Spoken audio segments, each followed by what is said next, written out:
This is a simple, easy technique for placing rubber dam in any conceivable situation. You can obtain excellent gingival seal in spite of a pontic or soldered contacts, or even through the furcation of a lower molar. Just to prove it can be done, here is a gold foil on a fixed partial denture abutment. As you all know, the gold foil cannot be placed without a perfectly clean, dry environment. And here, for the rubber dam, the problem is the pontic and obtaining a seal at the distal of that abutment tooth. This technique was presented to the Operative Academy in 1984, so it is nothing new. And as a matter of fact, my thumb in the photograph certainly does date the slides.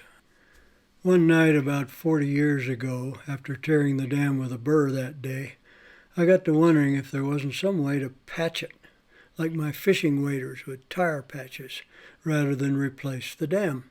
There was. For demonstration, we will use a bar bridge model because it is easy to see the technique. Let's assume there is a lesion on the labial surface of the number 11 abutment that needs to be restored. Because the defect is on the labial surface, you punch the dam and then cut a flap in the dam away from the surface to be restored. Clamp it with a hemostat.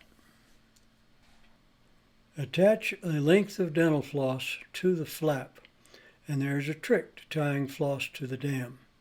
You wrap the floss around the hemostat and slide the floss knot down the hemostat onto the dam, using a double turn on the first knot and a single wrap on the second knot. This way that first knot stays tight while you're tying the second one. It needs to be very tight. Cut one end of the floss off and remove the hemostat.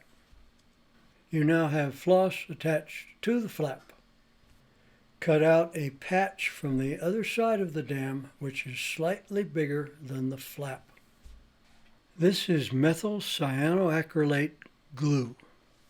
We learned about it back in the 70s when it was being researched as a battlefield glue by the Armed Forces Institute of Pathology.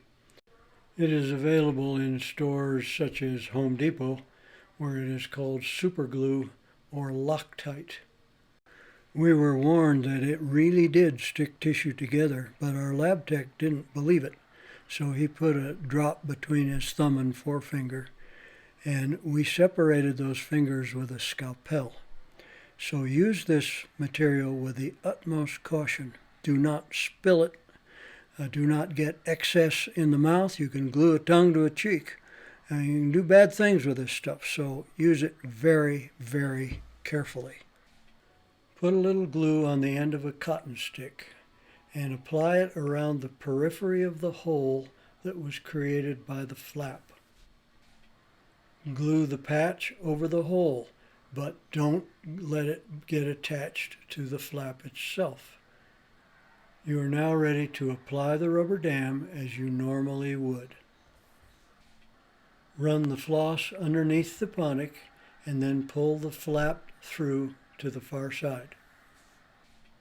Remove the floss and then grab each corner of the flap with a hemostat so you have complete control of its entire width. Recall that the lesion we're going to restore is on the mesial labial surface of number 11.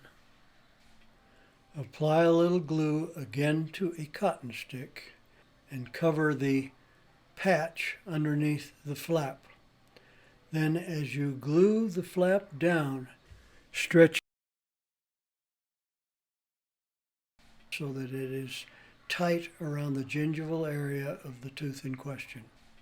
Now you can invert the dam, apply a clamp, and go to work on the problem. If crowns are splinted together, make a single flap to go under each soldered contact. Tie floss to each one. Use a single patch to repair the backside.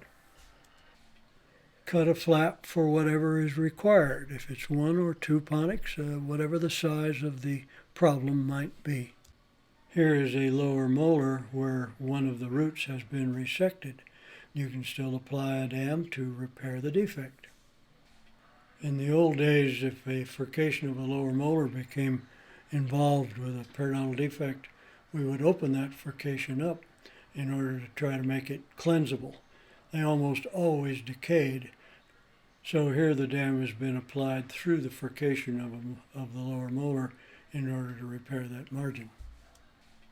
Here is an abutment with a pontic both mesial and distal to it. So 2 flaps were used to go under each pontic, and thus creating a perfect environment in order to restore that lesion.